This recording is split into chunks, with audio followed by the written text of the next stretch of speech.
యూకేలో ఎలా ఉంటుంది, సాలరీలు ఎంత వస్తాయి, రెంట్లకి ఎంత పోతాయి, అసలు ఖర్చులు పోగా మీకు డబ్బులు ఎంత మిగులుతాయి, ఎవరైనా యూకేకి రావచ్చా? ఒకవేళ నీ దరిద్రం బాగాలేకపోతే నెక్స్ట్ వీసాకి అది నీకు ప్రాబ్లం అయిపోతుంది. నెక్స్ట్ వీసా రాకుండా క్యాన్సిల్ చేసే రిస్క్ చాలా హైగా ఉంటుంది.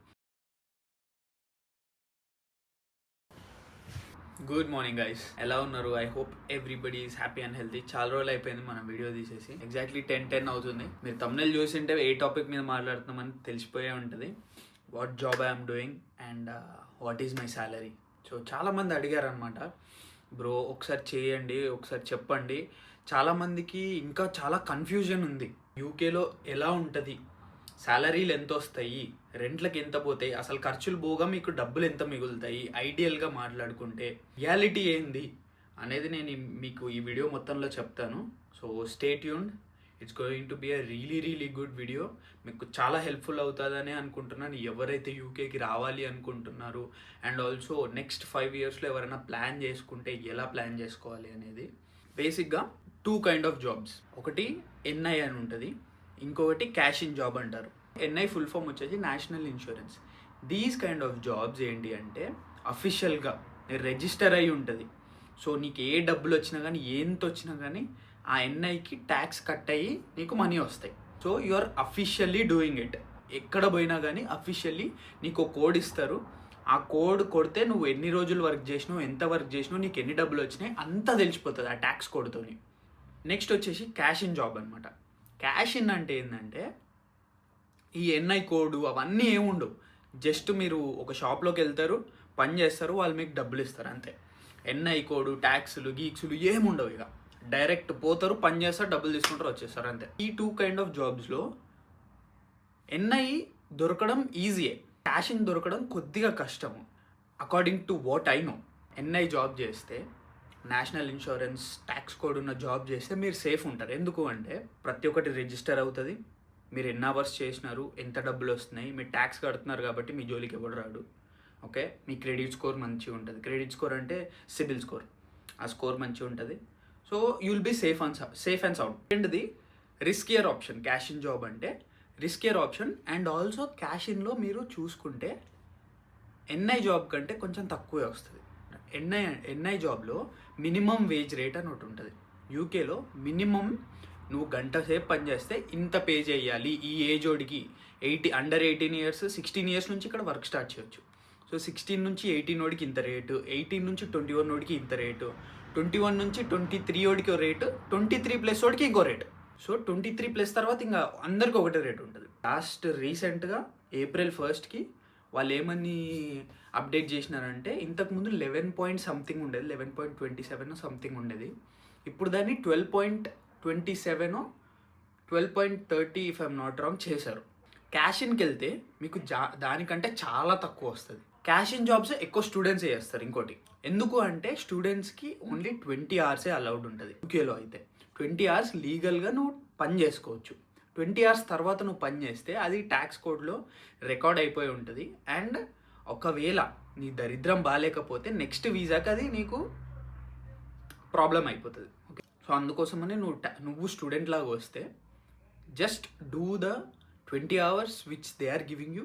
పైసల కోసం కకృతి పడకుండా 20 hours చేసుకొని చదువు తర్వాత నీకు 2 ఏళ్ళు వాడు వీసా ఇస్తాడు.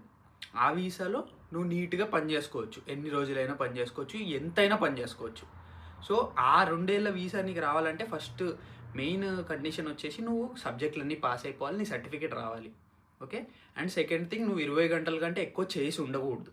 చేసినా వస్తుంది అంటే ఒక 21 hours అలా చేస్తే ఏం కాదు. కాకపోతే ఎక్కువ over the board 30 hours 35 hours చేస్తే రిస్క్ ఉంటుంది. నెక్స్ట్ వీసా రాకుండా క్యాన్సిల్ చేసే రిస్క్ చాలా హైగా ఉంటుంది. 7 poundsకి 6.5 poundsకి కూడా క్యాష్ ఇన్ చేసిన వాళ్ళు ఉన్నారు. That is their choice. నేను అది చెయ్యను కూడా. Because first of all it's riskier, second of all నువ్వు అదే వర్క్ చేస్తున్నావు. అవునా, ఇంకా గట్టిగా మాట్లాడితే క్యాష్ ఇన్ జాబ్లో నీతో ఎక్కువ పని చేయించుకుంటావు. ప్లస్ నువ్వు క్యాష్ ఇన్ జాబ్ చేస్తున్నావు అని చెప్పేసి ఒక పోలీస్ దగ్గరికి పోలేవు, నువ్వు లీగల్గా వాడిని ఏమీ చేయలేవు. Because you don't have any contract. వాడితో నీకు ఏం కాంట్రాక్ట్ ఉండదు. వాడు నీకు డబ్బులు ఇస్తే తీసుకుంటావు, వాడు డబ్బులు ఇవ్వకపోయినా నువ్వేం చేయలేవు. నేను ఇన్ని నెంబర్ ఆఫ్ కేసెస్ చూశాను. వాళ్ళ దగ్గరికి వెళ్ళి పని చేసిన తర్వాత వాళ్ళు డబ్బులు ఇవ్వకుండా వెళ్ళిపోమని చెప్పేసి మింగే అని చెప్పిన వాళ్ళకి చాలామందిని చూశాను. ఆ రిస్క్ ఉంది అని తెలిసి మనము తీసుకుంటే that is completely your choice. కాకపోతే I wouldn't suggest that. I will never do a cash in job in my life because I don't want to risk my career. First of all నా visa నేను అసలు risk తలుచుకోలేను. And second thing, నువ్వు ఇక్కడ చేసే పనే అక్కడ కూడా చేస్తున్నావు. సో నీ వర్క్ని నువ్వే తక్కువ చేసుకుంటున్నట్టు డబ్బుల కోసము.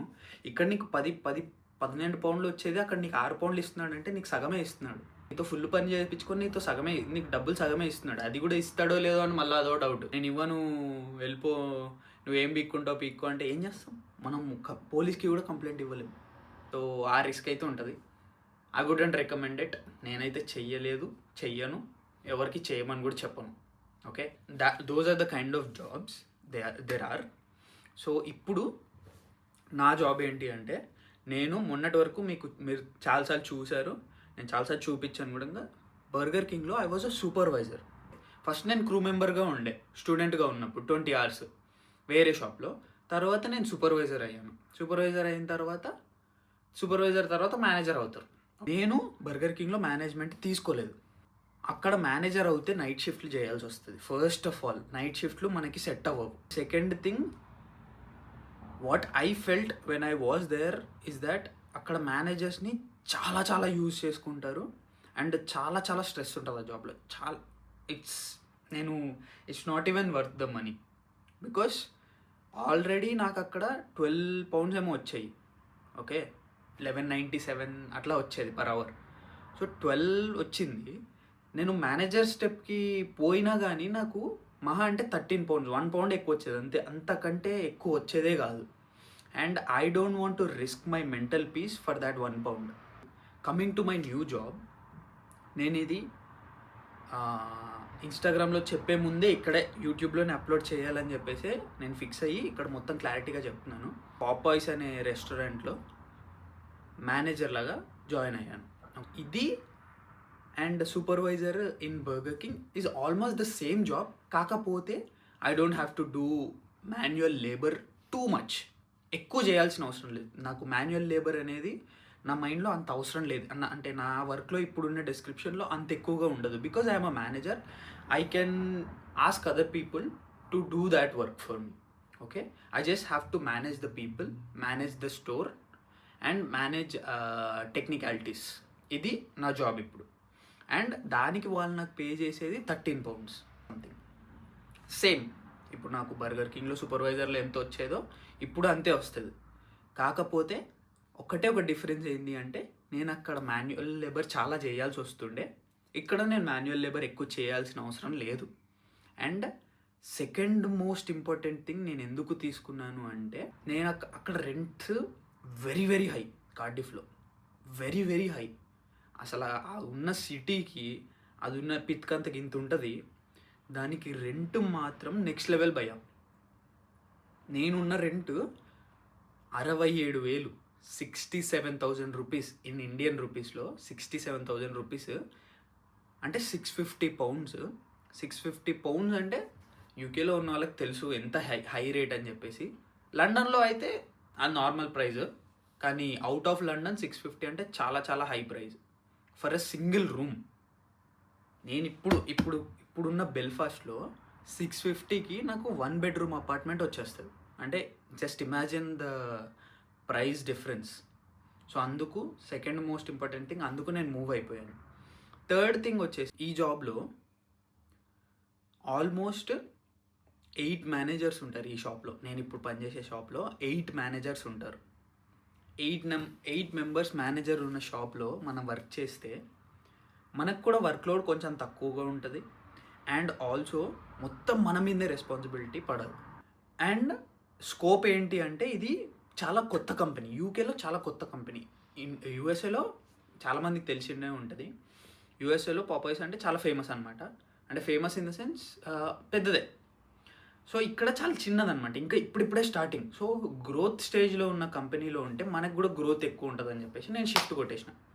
మనకి హయ్యర్ పొజిషన్స్ వచ్చే ఛాన్సెస్ కూడా ఉన్నాయి. మంచిగా వర్క్ నేర్చుకొని కరెక్ట్గా చేస్తే హయ్యర్ పొజిషన్స్ వచ్చే ఛాన్సెస్ ఉన్నాయి. లైక్ ఆఫ్టర్ అసిస్టెంట్ మేనేజర్, తర్వాత జనరల్ మేనేజర్, తర్వాత అలా అలా అలా అలా అలా we can go. So those are the reasons why I have shifted to a new job. And మన శాలరీ విషయానికి వచ్చేస్తే మనకి ఇప్పుడు salary 12.97 something, 12.97 pounds per hour. So ఎన్ని అవర్స్ చేస్తే అన్ని అవర్స్ డబ్బులు వస్తాయి, ఎన్ని అవర్స్ అయినా చేసుకోవచ్చు. ఇంకా వాళ్ళు కంపెనీ వాళ్ళు మనకి ఇచ్చినంత. టిపికల్గా మేనేజర్స్కి 5 days వర్క్ ఉంటుంది, బట్ మనం టిపికల్ కాదు కాబట్టి కొంచెం వెరైటీ వాళ్ళం కాబట్టి 4 days చేస్తాము. అండ్ మన మేనేజర్తో కూడా మాట్లాడాలి 4 days చేస్తాను నేను అని చెప్పేసి, ఎందుకంటే మనకి క్లయింట్ వర్క్ ఉంటుంది apart from that, and content ఉంటుంది. సో ఈ మూడు మేనేజ్ చేయడానికి నాకు కొంచెం 4 days అయితే కొంచెం బెటర్గా ఉంటుంది. అది నేను ఒకసారి చెప్పి చూడాలి. ఇప్పుడే 1 week అయింది ఇంకా స్టార్ట్ అయ్యి, నిన్న కూడా ఇంకా వర్క్కి వెళ్ళేసి వచ్చాను. సో మన శాలరీ వెతుక్కుంటే ఫర్ ఎగ్జాంపుల్ నేను 4 days చేశాను అనుకోండి, 4 8 32 hours వస్తాయి. అందులో ½ an hour బ్రేక్స్ తీసేస్తే 30 hours వస్తాయి. సో 30 hours నాకు 12.97 అంటే 30 hours 389 pounds వస్తున్నాయి. అది వీక్లీ. 4 weeks వేసుకుంటే 1556 pounds వస్తాయి. ఓకే, 1556లో నాకు ఆల్మోస్ట్ 1557, మన ట్యాక్స్ రేట్ వచ్చేసి 20% తీసేస్తే 14,941 వస్తాయి. ఎగ్జాక్ట్లీ 30 hours మనం వర్క్ చేస్తే 14,941 డివైడెడ్ బై 1245 pounds వస్తాయి భయ్యా. గట్టిగా మాట్లాడుకుంటే నేను చేసే వర్క్కి నాకు శాలరీ ఒక్కొక్కరికి ఒక్కొక్కలాగా వస్తుంది, ఒక్కొక్కరు ఒక్కొక్కలాగా వర్క్ చేస్తారు. ఓకే, సో మనకి 4 daysకి ఇంత వస్తుంది పర్ మంత్. 1245 pounds వస్తాయి. జీబీపీ టు ఐఎన్ఆర్ రేట్ చూసుకుంటే 1,40,000 వస్తాయి. ఓకే, మీరు 1,40,000 అనగానే అమ్మ ఫుల్ శాలరీ అనుకోకండి. నేను మీకు ఒక రెఫరెన్స్ కోసం చెప్పాను ఎంత డబ్బులు వస్తాయని. ఇప్పుడు ఖర్చుల గురించి చెప్తాను మీకు. ఓకే, 1245లో రెంట్ నాది ఇప్పుడు కొత్త ఇంటిది rent 500 pounds, with bills 550 pounds. పాత దానికంటే 100 తక్కువ. ఓకే, 550 తీసేస్తే 695 మిగిలాయి. ఓకే, 695లో మన గ్రాసరీ ఖర్చు 300 ఉంటుంది. గ్రాసరీస్, సప్లిమెంట్స్ అన్నీ కలిపి మన వీక్లీ గ్రాసరీస్, చికెన్, ఇవి మన supplements, whey protein, multivitamin, omega 3 fish oil అవన్నీ కలిపి 300 pounds అవుతాయి. 300 తీసేసి ఎంత 395 మిగిలాయి. ఓకే, సో చూసారు కదా, 1,40,000 నుంచి ఫట్ మనం కట్ చేస్తే 395 మిగిలాయి. ఓకే, 395లో మనం ఫోన్ కొన్నాం, అవునా? ఫోన్కి ఈఎంఐ కట్ అవుతుంది ఎవ్రీ మంత్. ఎంత కట్ అవుతుంది? 80 pounds కట్ అవుతుంది. ఫోను ప్లస్ సిమ్ రెండు కలిపి. ఓకే, సో రెండింటికి కలిపి 80 pounds కట్ చేసుకుంటే 315. ఓకే, ఇవన్నీ ట్రావెలింగ్ ఖర్చులు అవన్నీ తీసేస్తే నేను చెప్తున్నాను, ఇవంతా బేసిక్ ఎవ్రీ మంత్ నేను కట్టాల్సిన మనీ చెప్తున్నాను. ఓకే, 315 మిగిలాయి. 315లో నేను చిట్టీలు వేస్తాను, 2 చిట్టీలు వేస్తాను. సో రెండింటికి కలిపి నాకు చిట్టీలు ఎంత అవుతుంది తెలుసా? నేను 30,000 కడతాను ఎవ్రీ మంత్. 266 pounds. ఓకే, 266 ఎంత మిగిలాయి? 50 pounds మిగిలాయి భయ్యా. 50 pounds.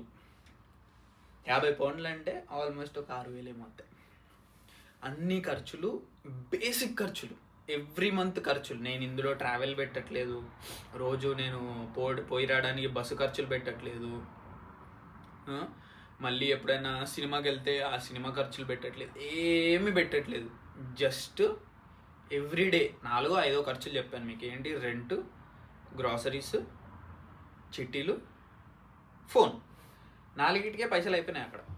అక్కడ ఏం లేవు మైనస్. ఇంకా మీకు ఇవన్నీ ఇంకా చిన్న చిత్క ఖర్చులు అన్నీ చెప్పాను అనుకో, మైనస్లోకి వెళ్ళిపోయింది అది. ఓకే, మీకు అర్థమైంది కదా? ఒక మనిషి ఇక్కడ బ్రతకాలి అంటే 1200 pounds సరిపోవు. That is the reality which I am living in.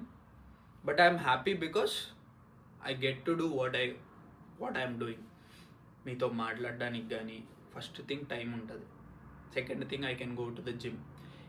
Gym అంటే గుర్తొచ్చింది. జిమ్ సబ్స్క్రిప్షన్ ఖర్చు చేయలేదు. జిమ్ సబ్స్క్రిప్షన్ అది 30 pounds, 19 pounds మిగిలి. ఎలా మేనేజ్ చేస్తున్నావు భయ్యా అంటే అంతే. ఇప్పుడు నాకు ఎక్కువ డబ్బులు కావాలనుకో, ఆబ్వియస్లీ నాకు ఇవి సరిపోవు, బట్ కొంచెం ఎక్కువ డబ్బులు కావాలి. ఎక్కువ డబ్బులు కావాలంటే ఏం చేయాలి? ఎక్కువసేపు వర్క్ చేయాలి. ఎక్కువసేపు వర్క్ చేస్తే ఏమవుతుంది? మనకు వేరే టైం ఉండదు. వేరే టైం చేస్తే ఏముండదు? క్లయింట్ని మనం మేనేజ్ చేయలేము. క్లయింట్ని మేనేజ్ చేయలేకపోతే ఏమవుతుంది? క్లయింట్స్ మన దగ్గరికి రారు. So all the things will matter. మీరు యూకే వచ్చేస్తే పౌండ్స్లో సంపాదించేస్తే అబ్బా లైఫ్ సెటిల్ అయిపోతుంది. ఇప్పుడు నేను చెప్పానా 1,40,000 అని చెప్పేసి, 1,40,000 దేనికి రావు భయ్యా. మీరు ఇక్కడ ఉంటే మినిమం 1,200 అంటే మినిమం 2,000 pounds సంపాదిస్తే కానీ మీరు ప్రశాంతంగా తినలేరు, ప్రశాంతంగా ఖర్చు పెట్టుకోలేరు, ప్రశాంతంగా ఉండలేరు. So this is the reality. మీకు ఆన్లైన్లో చూసింది రియాలిటీ కాదు. ఇంకోటి ఏంటి అంటే ఇది నా రియాలిటీ. వేరే వాళ్ళ రియాలిటీ ఇంకా చాలా డిఫరెంట్గా ఉంటుంది. I chose this path because I want to be free with my time. I want to be able to do something other than only working in a physical job. I also want to build some skills. ఇప్పుడు మాట్లాడే skill కానీ, YouTubing skill కానీ, మన training skill కానీ, I want to build that as well. So ఇది మన salary, ఇది మన ఖర్చు. సో ఖర్చే ఎక్కువ ఉంది శాలరీ కంటే, బట్ నో మ్యాటర్, మన స్కిల్ నేర్చుకుంటున్నాము.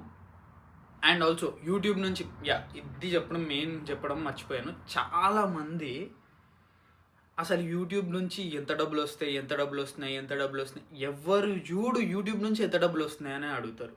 చదువుకున్న వాళ్ళు అదే అడుగుతారు, చదువుకోని వాళ్ళే అలాగే అడుగుతారు, తెలిసిన వాళ్ళు అలాగే అడుగుతారు, తెలియని వాళ్ళు అలాగే అడుగుతారు. So I just want to clear that up. నాకు యూట్యూబ్ నుంచి ఇప్పటివరకు ఓన్లీ 3 payments పడ్డాయి. 3 payments పడ్డాయి. ఒకసారి 6,000 rupees ఏమో పడ్డాయి, ఇంకోసారి 11,000 rupees పడ్డాయి, ఇంకోసారి 7,000. సో టోటల్ కలుపుకుంటే 11 + 6 18, 18 + 7 25,000 పడ్డాయి భయ్య. అందులో నుంచి ఒక్క రూపాయి కూడా ఖర్చు పెట్టలేదు నేను. ఎలా ఉన్నాయో అలాగే ఉన్నాయి ఆ డబ్బులు. అసలు దాన్ని ఒక్క రూపాయి కూడా ఖర్చు పెట్టలేదు. అది ఎట్లా ఉన్నాయో అట్లే ఉన్నాయి. అవి చీటీలకు వాడలేదు, దేనికి వాడలేదు. 25,000 rupees they are like that. నాకు అవి ఏం చేయాలో అర్థం అవ్వట్లేదు. సో అందుకనే ఉన్నట్టు అట్లాగే వదిలేసాను అవి ఇట్లని. బేసిక్గా దిస్ ఇస్ 25,000 rupees. నాకు ఇవి ఒక 1 year నుంచి చేస్తుంటే వచ్చాయి డబ్బులు. ఓకే, 1 year నుంచి నేను యూట్యూబ్ చేస్తుంటే వచ్చాయి. That is my YouTube income. అది those are the sources of income which I have. ఎవరైనా యూకేకి రావచ్చా? ఈ ఒక్క టాపిక్ మాట్లాడి మనం వీడియో ఎండ్ చేసేద్దాము. పడుకునేటప్పుడు మన బ్రో కూడా మాట అన్నాడు, ప్రతి ఒక్క నా కొడుకు రావాలి బ్రో, ప్రతి ఒక్క మనిషి వీడికి రావాలి, ఇక్కడికనే కాదు అబ్రాడ్కి రావాలి, ఒక్కరు ఉండాలి, ఎవ్వరు చుట్టుపక్కల లేకుండా ఈ లైఫ్ అనుభవించాలి, అప్పుడే రియాలిటీ ఏమో తెలుస్తుంది, లైఫ్ అంటే ఏందో తెలుస్తుంది అని అన్నాడు మనోడు. అది యంగ్ ఏజ్లోనే రావాలి, అప్పుడే దే విల్ బికమ్ స్ట్రాంగ్ అని అన్నాడు. నాకు చాలా మంచిగా అనిపించింది, చాలా కరెక్ట్గా అనిపించింది. But at the same time I will also say that it's not for everybody. ఎందుకంటే కొంతమందికి పేరెంట్స్ని చూసుకోవడానికి రెస్పాన్సిబిలిటీస్ ఉంటాయి, అండ్ చాలా రెస్పాన్సిబిలిటీస్ ఉంటాయి which will tie them up to their own place. But I will always suggest when you are in your late teens, like 19, 20, 19 నుంచి అనుకోండి, 18, 19, 20 నుంచి, the best way for you to grow is to be away from your family. నేను ఇది ఎందుకు చెప్తున్నానంటే controversial అవ్వచ్చు, చాలామంది agree చేయకపోవచ్చు, బట్ ఐ డోంట్ అగ్రీ చేయకపోవచ్చు. కాకపోతే నేనైతే బిలీవ్ చేస్తాను. Because when you're away from your family మీకు ఫస్ట్ ఫైనాన్సెస్ తెలుస్తాయి, ఎలా చేసుకోవాలి, మీ బడ్జెటింగ్ ఎలా చేసుకోవాలో మీకు తెలుస్తుంది, టైం మేనేజ్మెంట్ ఎలా చేసుకోవాలో తెలుస్తుంది, ఫుడ్ ప్రిపరేషన్ ఎలా చేసుకోవాలో తెలుస్తుంది, వాట్ ఈజ్ రియాలిటీ, నిన్ను మీ పేరెంట్స్ లేకపోతే నిన్ను ఎలా ట్రీట్ చేస్తారు, వాట్ ఆర్ యూ అనేది నీకు తెలుస్తుంది. అండ్ నేను ఫస్ట్ ఇక్కడికి వచ్చినప్పుడు ఐ వాజ్ వెరీ మిజరబుల్. నేను ఇది చాలాసార్లు చెప్పాను, I was very miserable. Depression ఒక 2-3 months డిప్రెషన్లో కూడా ఉన్నాను. అండ్ తర్వాత I came back from it and with the help of friends and figuring out something. ఇప్పటికీ అప్పుడప్పుడు ఐ ఫీల్ లో ఆన్ సమ్ డేస్ ఎక్స్టెన్సివ్లీ. ఒక 3-4 days నాకు మంచిగా అనిపించదు, చాలా డీప్గా వెళ్ళిపోతాను ఆ రోజులు, అసలు మెంటలీ అసలు స్టేబుల్గా ఉన్నాను. But on an overall basis I'm happy because I went through this hard phase. I'm still going through it. ఇంకా hard days are coming, that is there. నేను ఈ మధ్యనే ఒకటి గమనించింది ఏంటి అంటే, నీకు కష్టాలు లేకపోతే మనం కాంప్లసెంట్ అయిపోతాం అండ్ మనం ఏం చెయ్యము. కష్టాలు లేకపోతే మనం సుఖాలకు అలవాటు పడిపోయి మనం ఏం చేయలేము and will become shit to be honest. So that's why ఈ మధ్య నేను దేవుడికి కోరుకునేది ఒకటే, కష్టాలు ఇవ్వండి, కష్టాలు ఇవ్వు దేవుడా, అండ్ కష్టాలని దాటే అంత బలం కూడా ఇవ్వు. If you really want to come, if you really want to grow, I will always suggest you to go to another country. You will become mentally very strong. మెంటల్గా చాలా స్ట్రాంగ్ అవుతారు, ఫినాన్షియల్లీ ఆల్సో మంచి strong అవుతారు. You just have to have budgeting skills, time management skills, ఈ రెండు ఉంటే సరిపోతాయి. I can't recommend this enough. ఇండియాలో కాలేజ్కి వెళ్ళండి, వేరే కంట్రీకి డబ్బులు సంపాదించడానికి వెళ్ళండి, అంతే. That is the conclusion of this video. ఇండియాలో చదువుకోండి, వేరే కంట్రీస్లో సంపాదించండి, అంతే. That's it for the video. I hope you got some value out of it. That's it for this video. I hope you liked it. Thank you for watching and see you in the next one.